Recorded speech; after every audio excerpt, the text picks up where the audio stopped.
안녕하세요. 한 치 앞도 모르는 게 사람 일이라지만 28에 저는 부모도 형제도 친구도 버리고 가진 건 모두 털어자의 몸이 됐습니다. 억세고 질긴 인연 살아선 못 끊어낼 줄 알았는데 집안이 풍비박산나는 꼴을 보니 결국은 하게 되더라고요. 전 부잣집 아들이라는 꼬리표를 던져버리고 캠핑카 하나 몰고 집을 떠났어요. 제 여행은 목적지도 없고 끝이 언제 날지도 몰랐습니다. 그리고 산소고지에서 한 여자를 만나게 됐어요. 운명처럼요. 그땐 갑자기 나타난 그 여자가 솔직히 거추장스러웠습니다. 당연히 친절하게 대할 수도 없었어요. 혼자가 좋아 떠난 여행 그 여자를 외면할 수 없어 여기까지 왔습니다. 결정적인 그날 밤이 떠오르네요. 그 얘기를 하려 사연을 쓰게 됐어요. 전 엄청난 부잣집에서 태어났습니다. 어려서부터 집안 행사 때 넥타이를 메고 양복을 입었어요. 꼬마여도 맞춤 양복이었고 영화에 나오는 파티는 일상이었죠. 삼남매 중 둘째였던 전 어려서부터 볼 걸 못 볼 걸 다 보고 자랐습니다. 우리 집에 많은 건 돈이 없는 건 인정사람 냄새였어요. 부모님은 집안 행사나 회사에 큰일이 있을 때마다 저희 셋을 앞세웠습니다. 엄청 단란한 가족처럼 보였겠죠. 아버지는 어딜 가도 대접받았고 사람들이 머리를 조아렸어요. 돈과 지위 권력이 있던 아버지는 여자까지 여럿 거느렸습니다. 한마디로 어머니 한 분으로 만족하지 못하셨어요. 아버지의 바람 때문에 어머니 역시 제정신이 아니었죠. 한밤중 부부싸움 소리는 하루가 멀다 하고 들렸습니다. 왜 싸우는지 그 내용까지 적나라하게 다 들렸어요. 이번엔 변호사냐 그전엔 영화 배우 만나더니 왜 지적인 여자 만나고 싶었어? 청담동 빌라 그걸 왜 그 여자를 줘주기를 꽃뱀 변호사한테 눈이 뒤집혔어. 뭐라는 거야. 그 여자가 어디 꽃뱀이야. 당신이 이렇게 천박하게 구는데 내가 바람을 안 피우고 배겨. 벌어다 주는 돈으로 애들이나 잘 키워 욕심 사납게 서방 옆자리까지 그칠 생각하지 말고 억울해서 못 살아. 애초에 사업도 처갓집 돈으로 시작해놓고 뭐 벌어다 주는 돈 나도 더는 못 참아. 이판사판 콩사판이라고. 오늘 결판을 내 그렇게 싸우면서도 두 분 절대로 이혼은 안 하셨어요. 그냥 그게 제 삶이었어요. 시키는 대로 전 10대 외국 유학도 떠났습니다. 학비 비싼 외국 학교에 유학하면서 1년에 몇 억씩 쓰고 요트까지 빌려 외국 친구들이랑 놀면서 몇 천씩 우습게 썼어요. 그러다 외국 생활 질려 한국 대학에 입학했는데 아버지 형은 절 인생 낙오자인 것처럼 무시하더라고요. 형은 아버지 회사 물려받을 야망이 있었고 전 아니었어요. 대학 간 뒤엔 공부도 손 놓게 됐습니다. 학교에선 이런 일도 있었어요. 생전 처음 보는 여자애가 말을 걸었죠. 반갑다. 나 너 아는데 날 어떻게 알아? 난 처음 보는데. 나 회장님이랑 친해. 회장님이 먼저 말해주던데. 너 이 학교 다닌다고 회장님한테 신세 엄청 지고 있어. 강의 끝나니 차 안 가져왔으면 내 차 타고 갈래. 뭐 넌 부끄러움이라는 것도 모르냐. 당장 꺼져. 알고 보니 그 애는 배우 지망생이었고 아버지의 경제적 능력에 기댄 기생충 같은 애였습니다. 그 애가 몰고 다니는 차도 우리 아버지가 선물한 거였어요. 아버지는 평생 바람을 못 끊으셨죠. 마치 도박처럼요. 여러 여자 뒷돈 대주고 해외여행도 가면서 소문을 뿌리면서 사셨습니다. 솔직히 아버지라고 부르기 창피할 정도였어요. 어머니도 정신이 병드셨는지 부잣집 사모님들과 어울리면서도 끊임없이 남들과 비교하고 자신의 신세를 한탄하셨죠. 그 여펀네 얼굴은 호박인 주제에 서방 사랑을 독차지한다고? 웃겨. 정말 주 회장 바람기 세상이 다 아는데 자기만 몰라요.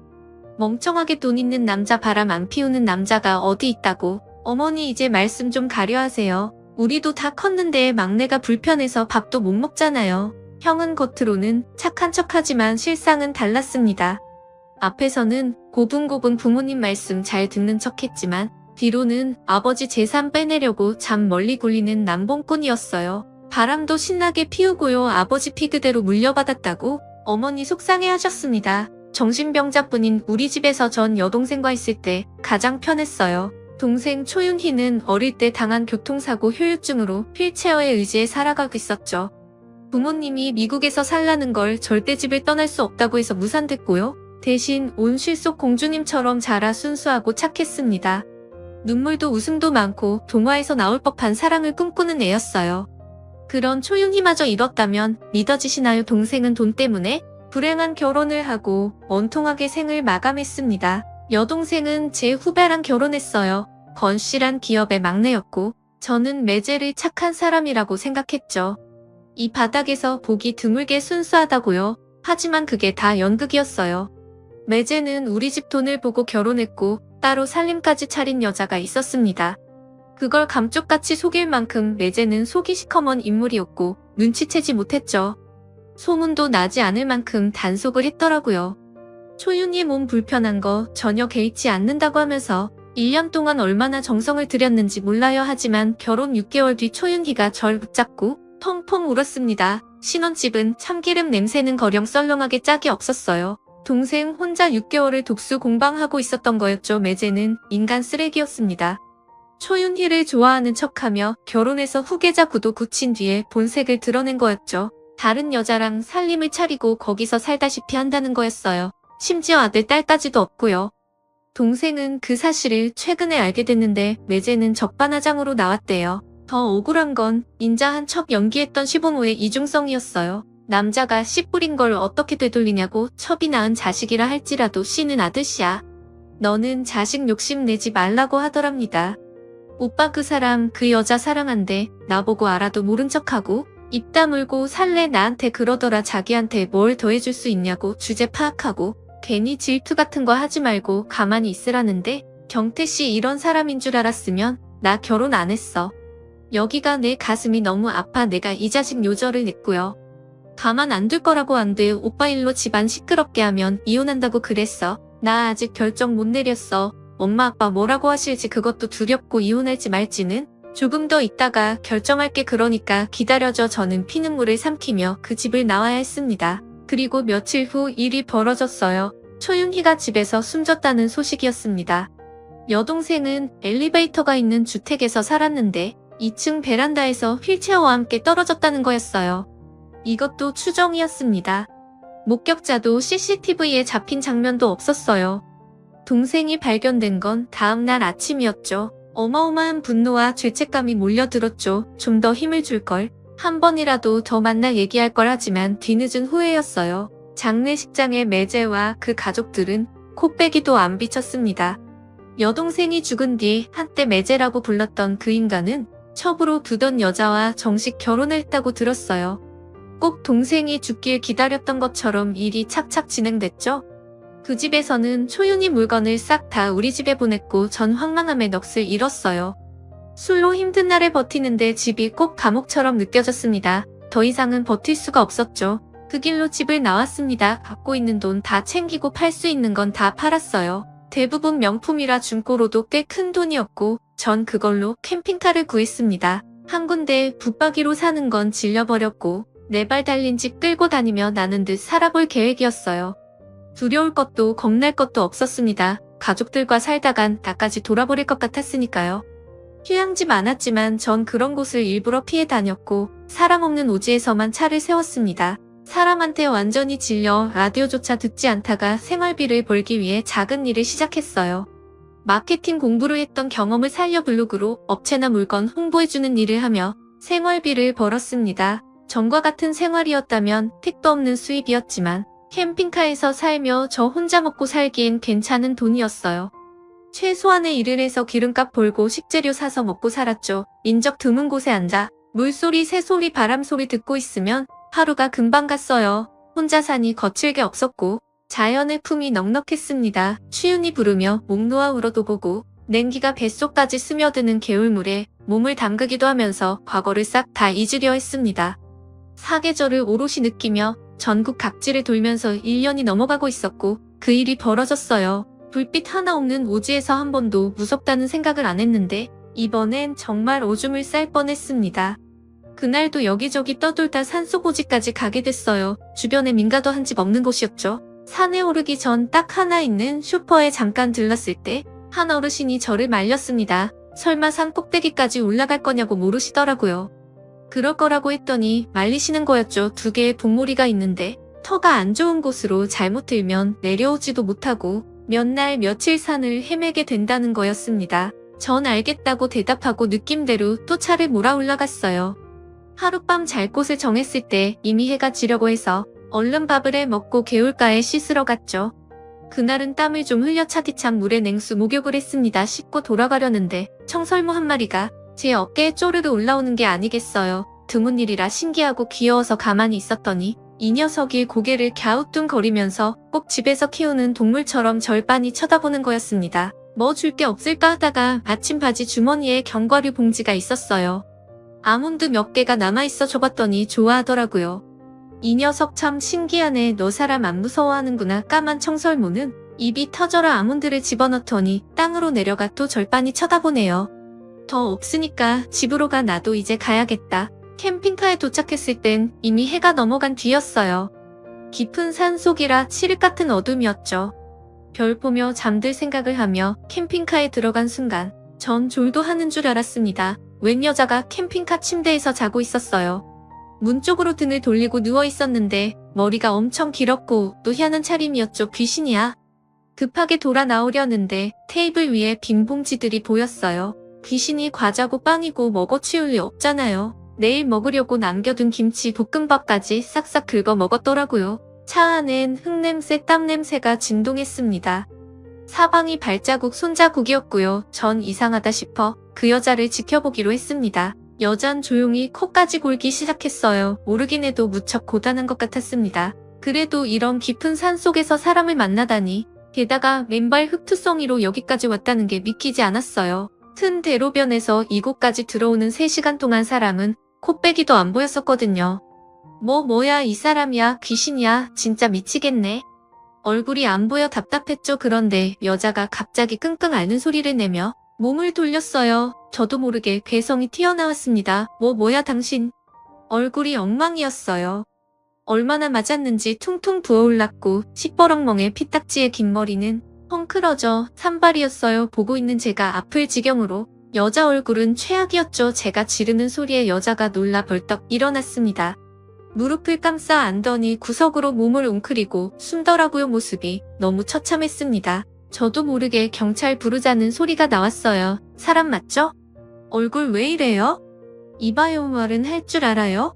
맞아서 이렇게 된 거 맞죠? 경찰 부릅시다. 아니 경찰서까지 데려다 줄까요?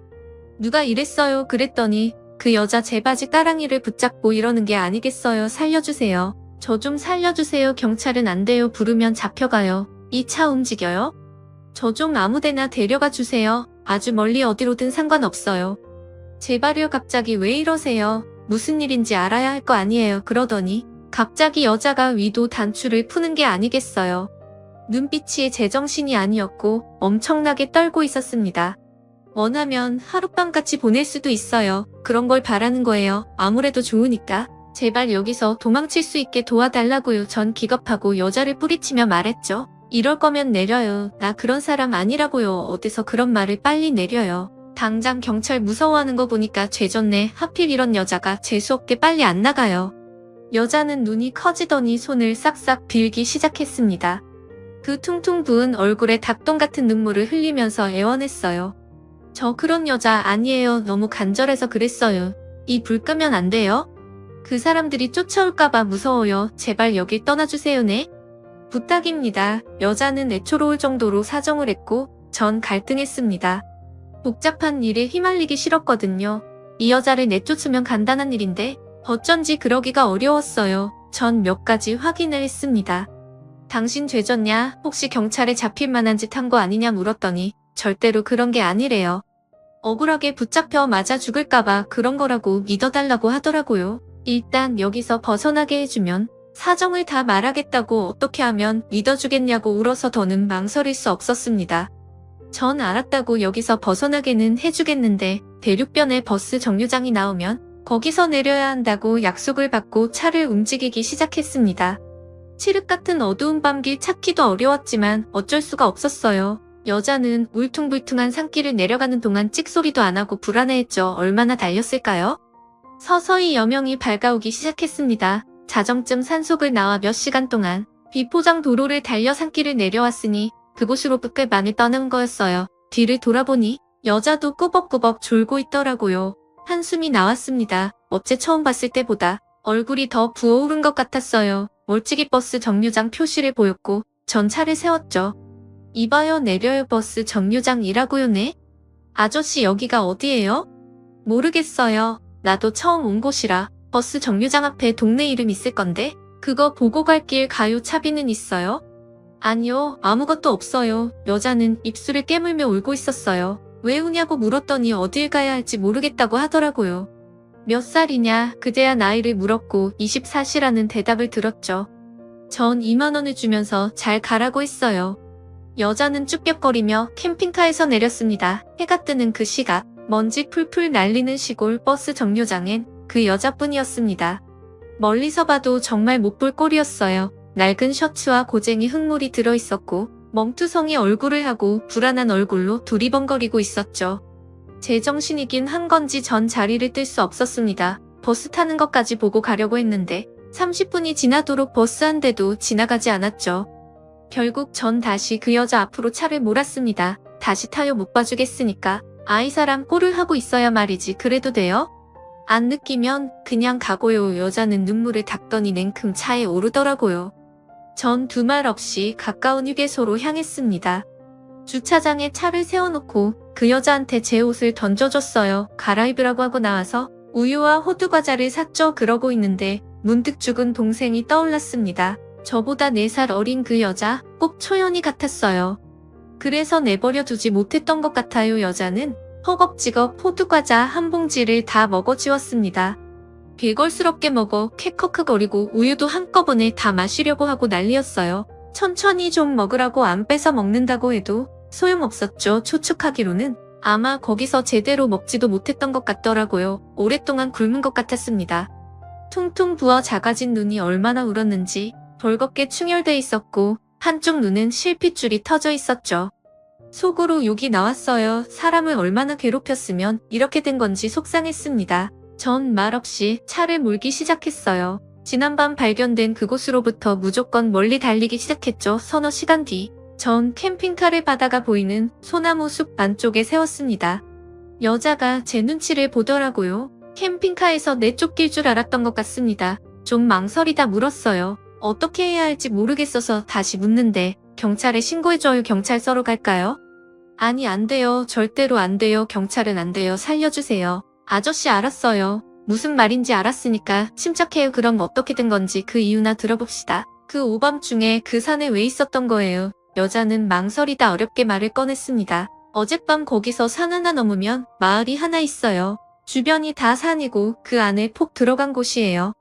아주 작은 마을이죠. 사는 사람도 몇 안 되고 그나마도 다 친인척이었어요. 집이 거긴데 도망 나온 거예요. 거긴 집이 아니라 그냥 지옥이었어요. 저 남편한테 맞아서 이렇게 된 거예요. 정말 죽을 각오로 목숨 걸고 도망쳐 나왔어요. 이번에 잡히면 정말 끝이었거든요. 여자의 발엔 물집이 잡혀 있었어요. 그녀는 바지를 들어 올려 다리 곳곳에 멍과 맞은 자국들을 보여줬습니다. 팔과 등 배에도 흔적이 많다고 하더라고요. 결혼도 강제로 한 거나 마찬가지라고 했습니다. 더 구체적으로 말을 안 하는데 꼭 팔려간 느낌이었어요. 분노가 치밀었습니다. 말리는 사람도 없었어요. 이 사람을 이 지경이 되도록 말리기는 커녕 제가 도망칠 때마다 사람들한테 붙잡혀왔어요. 그런 날은 더 맞았죠. 독하게 때리더라고요. 정신 차려야 한다면서 시어머니는 물론이고 마을 경찰 분유회장 이전부터 시작해서 다 한통속이었어요. 뒤에 이어진 얘긴 더 참혹했습니다. 도망이 실패해 다시 잡혀오면 남편이란 작자가 3일을 굶기고 잠을 안 재웠다고 하더라고요. 고문받을 때 가장 괴로운 게 잠을 안 재우는 거라던데 어떻게 자기 아내한테 그런 짓을 저지를 수 있는지 짐승만도 못한 인간이었죠. 창살 없는 감옥인 줄도 모르고 그 마을에 들어간 처음엔 모든 사람들이 잘해줘서 안심했대요. 홀시어머니부터 이후까지 마을에 젊은 사람이 오니 생기가 돈다면서 간슬게 다 빼줄 것 같이 굴었지만 본색을 드러낸 건 남편이 처음 폭력을 행사한 뒤였다고 했습니다. 여자는 망설이며 말을 이어갔어요. 그 사람 매일같이 잠자리를 요구했어요. 아무리 부부라지만 그건 너무 힘들었어요. 낮에 종일 밭일에 농사일에 살림까지 하느라 힘에 부쳤고 쉬는 날은 하루도 없었죠. 남편은 술을 좋아하는 사람이었어요. 술 냄새도 싫었고 처음 딱 한 번 싫다고 했더니 그때 폭력을 쓰더라고요. 술에 취해서 눈이 돌아서 꼭 죽일 것처럼 덤비는데 아직도 그때 일이 꿈에 나와요. 너무 충격적이어서 믿을 수 없는 얘기였습니다.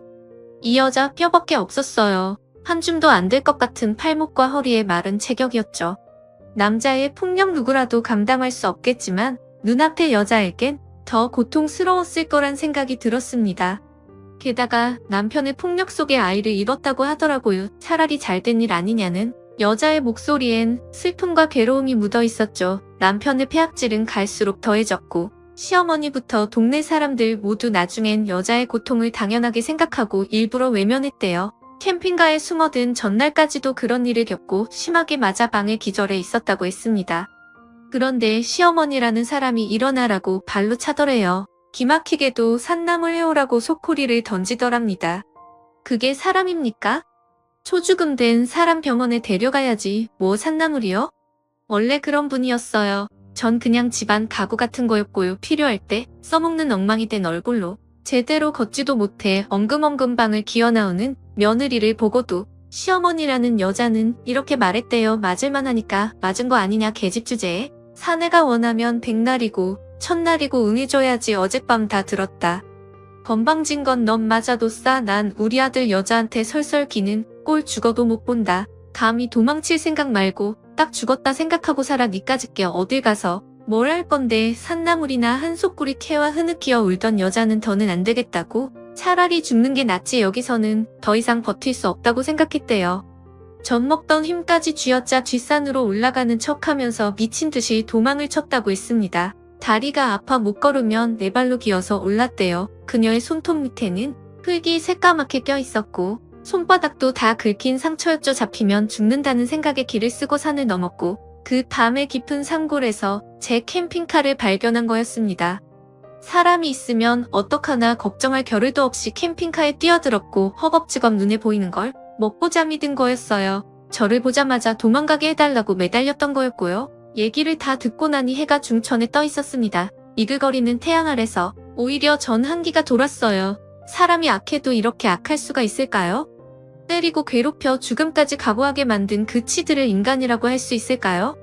눈앞에 여자가 너무 가여워 무슨 말을 꺼내야 할지 모르겠더라고요. 경찰에 신고해봤자 소용없다고 오히려 거기 끌려가기만 할 거라면서 차라리 다른 사람으로 살면서 멀리 도망가 사는 게 낫다는 여자의 말이 이해가 될 정도였습니다. 제가 물었어요. 어디쯤 내려주면 되겠냐고요. 그랬더니 여자는 답이 없었습니다. 거기서 자그마치 3년을 살았다고 하더라고요.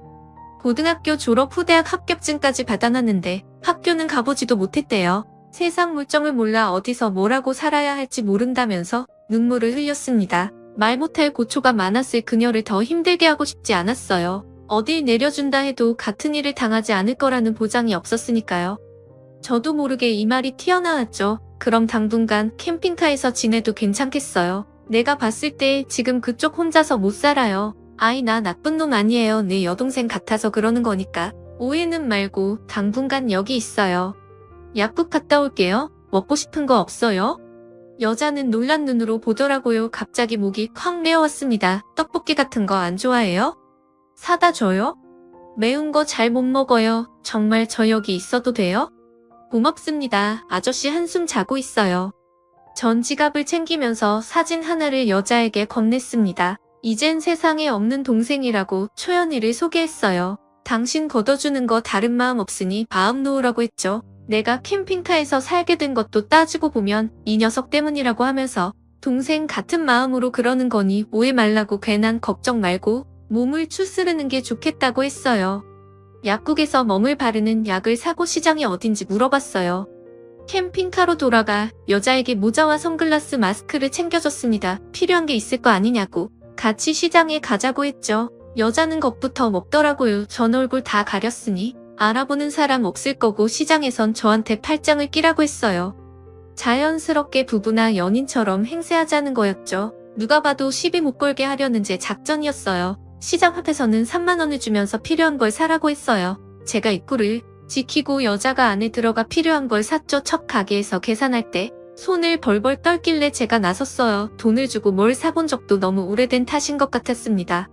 그날 저녁 여자는 저한테 고맙다고 하더라고요. 시장 구경 정말 오랜만에 해봤다고 필요한 걸 사게 해줘서 고맙다고 하면서요. 서로 이름조차 물어보지 않고 우린 동거 아닌 동거를 하게 됐습니다. 물론 잠은 따로 잤죠. 여자를 캠핑카 안에서 자기하고 전 밖에 텐트를 치고 잤어요. 그리 춥지 않은 계절이라 가능했습니다. 다음날 여자는 저한테 가위를 빌려줄 수 없겠냐고 하더라고요. 흠짓해서 물었습니다. 가위로 뭐 할 거냐고. 나쁜 짓 할 거면 못 준다고 했더니 아니래요. 머리를 짧게 자르고 싶다고 하더라고요. 얼마 뒤 커트머리에 제 커다란 옷을 입은 여자가 모습을 드러냈죠.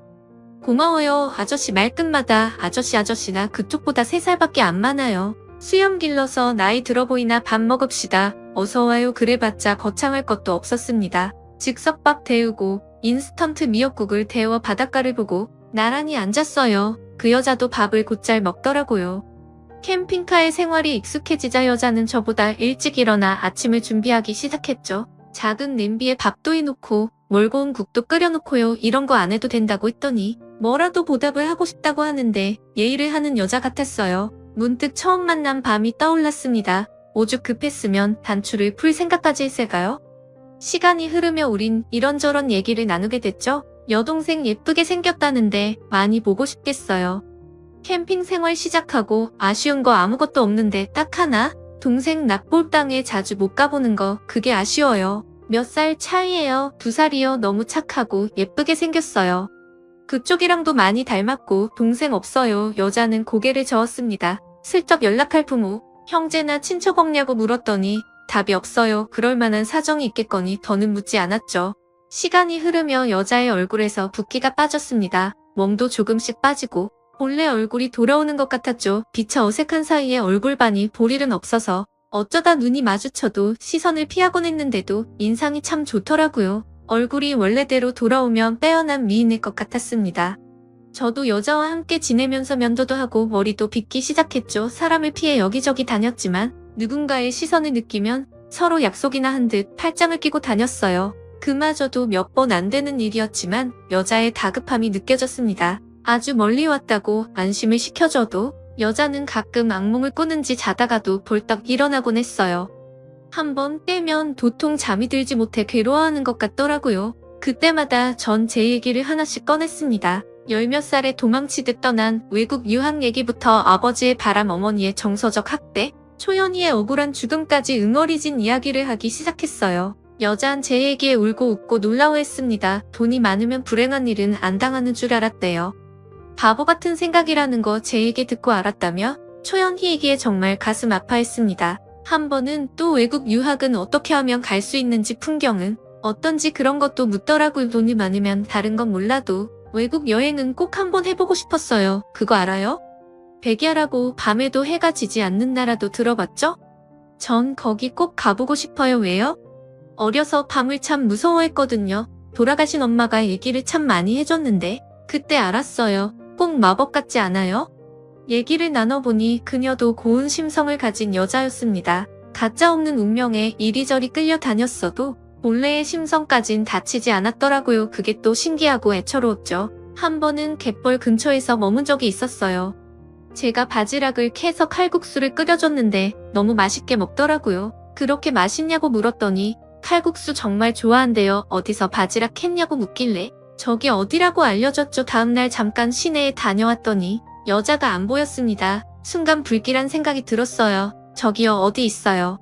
보름이 넘도록 같이 지내면서 통성명조차 안 한 그녀를 찾기 위해 전 사방팔방 돌아다녔습니다. 불길한 예감이 뇌리를 스쳤고 미친 사람처럼 주변을 뛰어다녔죠. 말없이 떠났나 혹시 붙잡혀 간 건가 화가 나고 불안에 견딜 수가 없었습니다. 누구한테 물어볼 수도 없고 쩔쩔매다 백 사장이 엎어져 욕을 하고 있을 때였어요. 누군가 제 곁에 다가오는 게 느껴졌죠. 왜 여기 있어요? 무슨 일이 있어요? 고개를 들어보니 챙이 넓은 일모자로 얼굴을 다 가린 여자가 눈만 깜빡거리며 저를 쳐다보고 있었습니다. 보니까 작은 비닐에 바지락이 한가득이었고 장화엔 뻘이 잔뜩 묻어 있었어요. 이까지 바지락 때문에 사람을 이렇게 놀래켜요. 붙잡혀 간 줄 알고 얼마나 놀란 줄 아냐고요. 미안해요. 난 그저 칼국수 끓여주려고. 어제 내가 다 먹어서 미안해서요. 칼국수 안 먹어도 됐어요. 왜 사람을 걱정시켜요. 전 화가 나 혼자 캠핑카로 돌아왔습니다. 돌아온 그 여잔 조용히 앉아있더니 장화 모자를 벗고 제 앞에 섰습니다. 그러더니 메모지를 내밀며 계좌 번호를 적어 달래요. 신세 많이 졌다고. 이제 가보겠다고 하더라고요. 전 콧방귀를 꼈습니다. 무슨 자존심인지 가지 말라는 말은 또 안 나왔죠. 가고 싶으면 그냥 가요. 당신한테 쓴 푼돈 얼마인지 기억도 안 나니까. 대신 자리 비워줄 테니까 나 없을 때 떠나는 뒷모습 보기 싫다 이겁니다. 알겠어요. 전 열받아서 시내로 가버렸어요. 정처 없이 돌아다니면서 시간이 흐르기만을 기다렸습니다. 다짜고짜 왜 화를 냈는지 제가 절 이해 못하겠더라고요. 하지만 이미 엎질러진 물이었습니다. 이제 멍도 다 빠져 여자의 얼굴은 정상으로 돌아와 있었어요. 예상대로 눈에 띄는 미인이었죠. 어딜 가든 그 얼굴 가리고 다녀야 할 텐데 아니면 눈에 확 띌 텐데 걱정이 앞섰지만 그런 걱정하는 제가 너무 못나 보였어요. 한동안 끊었던 소주 반병을 마시고 터덜터덜 캠핑카로 돌아왔습니다. 이제 다시 혼자 여행을 계속해야겠죠. 벌써부터 텅 빈 마음이 너무 허전하고 괴로웠어요. 그런데 멀리 보이는 캠핑카에 불이 켜져 있었습니다. 가느다란 연기도 피어오르고요. 콩콩 거리는 게 짖는 소리도 들리고 분위기가 심상치 않았죠. 저도 모르게 뛰기 시작했어요. 숨이 턱에 차도록 달려가 보니 여자가 들개들과 대치하고 있었습니다. 방어한다고 기다란 봉 하나 들고 무서워 벌벌 떨고 있더라고요. 가라고. 얼른 차 안에 들어가 있어요. 빨리요. 여자 얼굴은 눈물이 범벅이 돼 있었고 전 송곳니를 드러내는 들개들을 한참 후에야 내쫓을 수 있었습니다. 저 없을 때 혼자 저녁을 한다고 밖에서 고기 굽고 된장찌개 끓이던 중에 들개들이 몰려든 거였어요. 전 또 괜히 퉁명스럽게 물었습니다. 왜 안 가고 이러고 있어요? 큰일 날 뻔했잖아요. 그쪽 화난 상태에서 떠나고 싶진 않았어요. 이해 안 되겠지만 그냥 오늘은 같이 이거 먹어요. 가 된장찌개 끓였어요. 아까 그 바지락 넣고 고기는 다 탔네. 아깝게 내심 너무 고맙고 반가웠습니다. 그 된장찌개 머리카락이 쭉 뼈 썰 만큼 너무 맛있었어요. 어쩐 일인지 여자도 캠핑카를 떠나기 싫은 눈치였죠. 전 사과의 의미로 믹스커피 진하게 타서 주면서 사과를 했습니다. 미안하다고, 그냥 당신이 안 보이면 예민해지는 것 같다고 솔직히 말했어요. 여자가 묻더라고요. 잘해주는 이유가 뭐냐고요. 딱히 대답할 말이 떠오르지 않았어요. 쑥스러워서 속마음을 제대로 얘기할 수 없었던 것 같네요. 사실 전 그녀를 좋아하고 있었습니다. 그렇게 돼버렸다면 이해하실까요? 자려고 누우면 그녀의 얼굴이 아른거렸고 캠핑카에서 잠을 설치는 것 같으면 저도 눈이 번쩍 떠졌어요. 안 보이면 불안하고 눈앞에 있으면 안심되고 늘 그녀가 안전했으면 했고요. 그날 우린 더 가까워졌고 서로의 이름을 알게 됐습니다. 통성명하지 말자는 것에 둘 다 동의했는데 이젠 더 이상 그럴 수 없었어요. 그녀 이름은 수정이었죠. 그리고 이른 나이에 결혼까지 한 뒤제기를 알게 됐습니다. 수정이가 고등학교 2학년 되던 해 엄마가 돌아가시자마자 불행이 시작됐다고 들었습니다. 아버지는 동네 아줌마와 바람이 났고 있는 재산 다 팔아먹게 됐고요. 추억이 깃든 집에서 나와 반지하 단칸방에서 지내면서도 수정인 그 지역의 국립대학 간호학과에 붙었다고 했습니다. 어려운 상황에서도 돌아가신 엄마 생각하며 열심히 살려고 했는데 아버지가 사귄 여자 때문에 불구덩이에 뛰어들게 됐다는 거였어요. 그 여자는 수정이를 미인대회에 나가라고 부추겼다고 했습니다. 대학 등록금을 내줄 테니 일단 나가보라고 해서 언급별에 나갔고 뛰어난 외모에 입성까지 하게 됐고요. 그런데 이후 이상한 일이 시작되는 거였죠. 지역 유명인사 회식 자리 골프 모임 뒤풀이에 자꾸만 불려나갔대요. 학교엔 가지도 못하게 하고 남자들 술자리에 자기를 밀어넣는 상황에 힘들어하던 중 아버지와 그 여자가 야반 도주를 해버렸다는 걸 알게 됐고요. 동네 사람들 돈 사기로 해먹고 둘이 날라버린 거였습니다. 사람들이 몰려와 너라도 돈 내놓으라고 괴롭히던 그때 한 중년 여인이 찾아왔다는 거였어요. 네 아버지한테 돈 꿔주고 못 받았지만 상황 딱 하니 빚독촉 안 하겠다. 대신에 자기 아들과 결혼을 하는 게 어떻겠냐? 동네 사람들 빚도 일부 갚아주겠다. 우리는 먹고 살만하고 넌 오갈 데 없는 처지 아니냐. 자기랑 같이 가자고 하더랍니다. 너 여기 있어봤자 평생 부모 빚 갚고 살아야 하는데 차라리 나랑 가자. 지금까지 초년 고생했다. 치고 우리 집에서 호강하며 살면 돼. 우리 아들 너보다 나이 1살 많고 아주 잘생기고 능력 있는 청년이야. 네 아버지가 떼먹은 돈 없는 걸로 할 테니까 나랑 가자. 내 아들 별로면 다시 돌아와도 돼. 손해볼 것 없잖아. 안 그래? 그 여자는 수정이를 바다에 데려가 회를 사주더니 바다에 서보라고 사진을 찍어주겠다고 하더래요. 그러더니 뜬금없이 배를 타보자고 해서 어부의 배를 빌려 먼 바다로 나갔다고 했습니다. 거기서 누가 떠미는 느낌의 수정이 물에 빠져 의식을 잃었고 눈을 떴을 땐 예비 시어머니가 우는 모습이 보였대요. 하마터면 죽을 뻔했다면서 수정이를 안고 울부짖으며 이제부터 자기를 엄마라고 부르며 살라고 불쌍한 것 얼마나 고생하면 배에서 발을 헛디딜 수 있냐고 안쓰러워하더라는 거였습니다. 그렇게 수정인 한치의 의심도 없이 악마의 소굴에 들어가게 됐고 학대당하며 살게 된 거였어요. 남편이란 사람은 15살이었고 주사의 폭력에 분리수거도 안 되는 부류였고요. 아버지가 떼먹은 돈 고스란히 갚으라며 고된 노동이 매일같이 이어져 수정인 죽을 만큼 힘들었다고 했습니다. 도망갈 때마다 잡혀 죽기 직전까지 맞는 게 너무 괴로웠대요. 이야기가 끝나고 수정인 울고 있었어요. 전 조용히 그녀의 손을 잡아줬습니다. 제 큰 손에 하얀 수정인의 손이 다 들어오더라고요. 어린 나이에 너무나 큰 불행을 겪은 수정이가 너무 가여웠습니다. 저도 모르게 그녀를 따뜻하게 안아주게 됐죠. 수정인 제 품에서 한참 후 느꼈어요. 우린 누가 먼저랄 것도 없이 입을 맞추게 됐습니다. 전혀 예상하지 못한 일이었어요. 그녀가 묻더라고요. 캄캄한 밤이 무섭지 않은 이유를 아냐며 돌아가신 엄마가 해줬다는 얘기를 들려줬네요. 먹구름 뒤에 영롱한 달이 있을 거라고 믿으면 두려울 이유가 없대요. 지나가는 바람에 먹구름은 곧 사라질 거고 칠흑 같은 어둠도 거칠 거란 거였죠. 도망쳐 깊은 산속을 헤매다 작은 불빛이 보이는 제 캠핑카를 발견했을 때 살았다 싶었고 그 느낌 잊지 못한대요. 작지만 안전한 공간이라는 생각에 허겁지겁 먹을 걸 입에 넣자마자 잠이 쏟아지더라고요. 전 제 마음을 고백하게 됐어요. 수정이가 더는 다치는 거 싫다고 아프고 힘들어하는 모습도 보고 싶지 않다고 사실 좋아하게 됐다고 말했습니다. 적지 않은 나이에도 그런 고백은 쉽지 않았어요. 떨리고 쑥스러운데 수정이가 제 품에 꼭 안기더라고요. 덜덜 떨면서도 했던 말이 아직도 기억에 남습니다. 헤어지기 싫어서 지금까지 있었던 거 눈치 못 챘어요? 그날 밤 우린 함께 밤을 보내게 됐어요. 늘 혼자라고 생각했고 앞으로도 외롭게 살 거라고 여겼는데 그날 밤은 너무나 따뜻했습니다. 캠핑카가 하나도 좁지 않았어요. 아늑해 좋았고 세상 그 누구도 부럽지 않았습니다. 수정인 처음엔 제가 무서웠지만 함께 지내며 좋은 사람이란 확신이 들었대요. 자기를 아끼고 소중히 여겨주는 모습에 두려움이 복로 눕듯 사라지고 그 자리에 애정이 차오르기 시작했다고 했습니다. 다음날 우린 쑥스러워 한나절은 시선을 피한 것 같아요. 그 뒤로는 일사천리였죠. 어딜 가도 둘이 함께였고 곳곳을 누비며 자유롭게 살았어요. 강원도 제주도 거침없이 캠핑카를 몰았고 경치 좋은 곳에선 원하는 만큼 지냈죠. 늘 혼자 다니다 사랑하는 여행과 함께 지내니 그것 또한 행복이더라고요. 우린 연인처럼 친구처럼 매 순간을 함께 했습니다. 전 캠핑카로 세계 여행을 가보는 거 어떻겠냐고 했어요.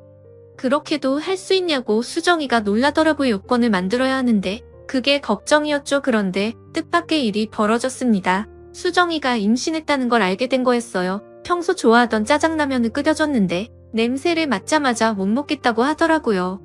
처음엔 어디 아픈 줄 알고 걱정했다가 임신 사실을 알고는 뛸 듯이 기뻤죠. 함께 산부인과에 가서 아기 심장 소리를 들었을 땐 제 심장이 터져나갈 것만 같았습니다. 임신 중기에 접어들면서 캠핑카로 계속 이동하며 사는 건 무리다 싶었어요. 저희는 작은 동네에 터를 잡고 거기서 살아가기 시작했습니다. 작지만 싱크대와 부엌 거실 방까지 다 있는 온전한 집이었어요. 신혼부부요? 잘 어울리네. 선남선녀구만. 네, 이 사람 지금 임신 중이어서요. 잘 좀 부탁드립니다. 아유 그래? 입도든 끝났고? 먹고 싶은 거 있으면 말해. 임신해서 먹고 싶은 거 못 먹으면 애기 눈 짝짝이 된다는 말 들어봤어? 아내는 낯선 사람과 말을 잘 못해서 늘 제가 앞에 나섰어요. 캠핑카는 담벼락에 세워놓고 소꿉놀이 하듯 살아가기 시작했죠. 똘센 예정이를 보며 전 고민에 빠졌습니다. 혼자면 얼마든 없이 살아갈 수 있었지만 이제 아이까지 태어났는데 가정으로서 남자로서 처자식한테 해주고 싶은 게 생기더라고요. 결국 소정이에게 털어놓게 됐죠. 아무래도 돈이 좀 필요할 것 같아. 곧 아기도 태어났는데 언제까지 동네 어른들 도움만 받을 순 없잖아. 설마 자기 가족들 만나려고? 억지로 그러지 않아도 돼. 우리 지금까지도 잘해왔잖아. 캠핑카에서 지내다가 집까지 생겼는데 난 하나도 겁 안 난다. 뭐 그렇게 말해줘서 고마운데 나 사실 결정했어. 서울에 좀 다녀올게. 근데 자기 혼자 있을 수 있겠어?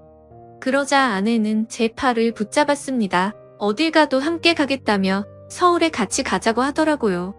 전 사실 알고 있었어요. 아내는 여전히 마음 한켠 불안해하고 있었고 어떻게든 아내의 일을 저 또한 마무리 지어주고 싶었습니다. 그런데 어떤 방식으로 해야 할지 고민이 됐어요. 여러 이유로 변호사를 찾아보자 했던 것이고요. 결국 전 아내와 함께 서울로 향했습니다. 우리의 캠핑카에 임신한 아내의 자리를 넉넉하고 안전하게 만들어줬어요. 태어나 처음 서울에 와본 아내는 연신 신기하다 난리였죠. 서울만 봐도 이렇게 좋아하는데 해외를 가면 얼마나 좋아할까 싶었죠. 그리고 우리 집 일을 봐주던 변호사와 만났습니다. 처음 변호사는 절 알아보지 못하더라고요. 캠핑카를 몰고 사라진 지 2년이 넘는 동안 전 많이 변해 있었습니다. 깡마르던 몸에 살이 붙었고 턱수염도 길러 나이도 많아 보였죠. 편안한 옷차림에 흙 묻은 등산화 덥수룩한 장발에 절 그냥 지나치더라고요. 김 변호사님, 누구시죠? 저예요. 심재영 알고 왜 이렇게 변했어요? 같은 사람 맞아요. 변호사님도 배가 더 나오셨네요. 관리 안 하시나 봐요. 그간 어디서 어떻게 살았냐고 물어서 솔직히 대답했죠. 혼자 몸으로 캠핑카 끌고 전국을 다녔다고요.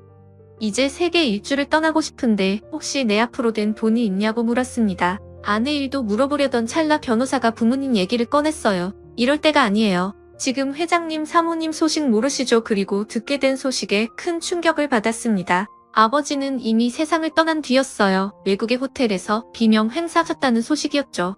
어머니 그 소식을 듣고 쓰러지셔서 뇌졸중으로 병원에 계셨고요. 형은 얼마 전 교도소에 들어갔다는 얘기까지 듣고 전할 말을 잃었습니다. 그동안 어떻게든 연락을 해보려고 했지만 누구도 제 소식을 알지 못해 힘들었다고 하더라고요. 그도 그럴 것이 전 핸드폰조차 없었습니다.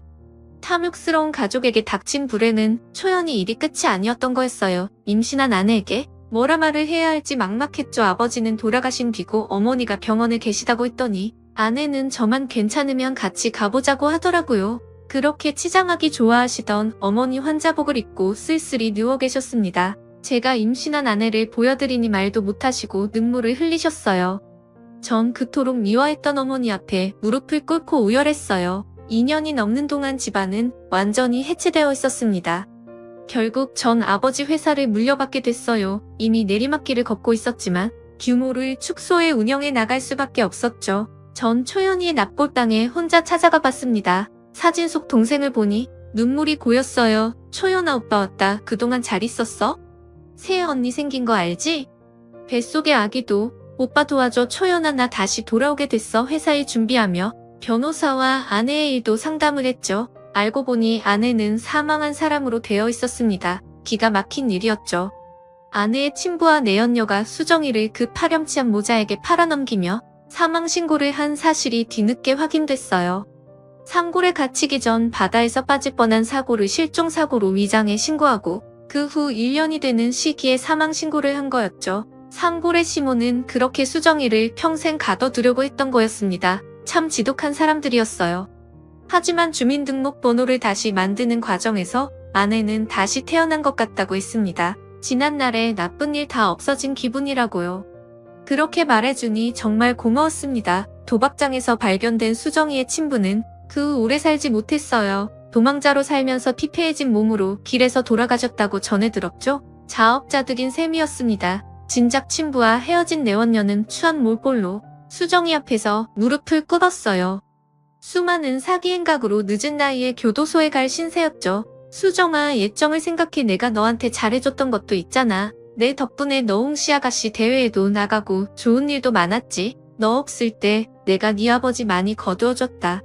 그건 사실이야. 아니 내가 그 양반 때문에 손해본 게 얼만데. 제발 내가 이 나이에 교도소에서 늙어 죽어야겠니. 한 번만 살려줘. 내가 이렇게 빌게 당신 얼굴 마주하는 것도 치가 떨려. 나 당신 때문에 대학 문턱에도 못 가보고 차라리 죽는 게 낫다 싶을 정도로 험한 일 당했어. 나 절대로 용서 못해. 나한테 용서를 빌려거든. 내가 당한 거 고스란히 당해봐야 돼. 멀쩡한 애한테 무슨 짓을 했는지 겪어봐야 한다고. 감옥에서 평생 섰길 바래. 앞으로 볼 일 없을 거야.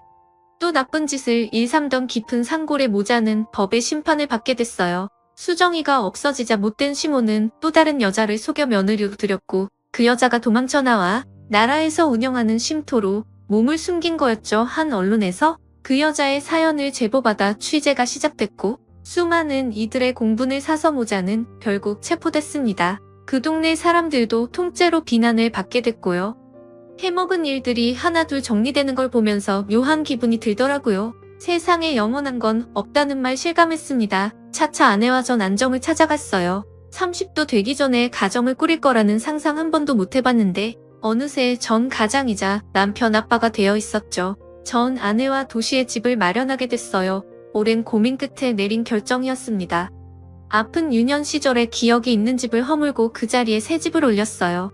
통유리로 햇살이 쉼없이 들어오는 집이 완성됐죠. 누구보다 아내가 기뻐하는 모습을 보니 잘한 결정이다 싶더라고요. 물론 시골의 작은 집도 가끔 갑니다. 주변 땅을 사서 그곳에도 아늑한 별장을 만들었어요. 큰 딸에 이어 둘째 아들도 연년생으로 낳아서 가끔 머리 식히러 가곤 합니다. 제 전통적인 지원 아래 아내는 다시 간호대에 들어가 공부를 시작했어요.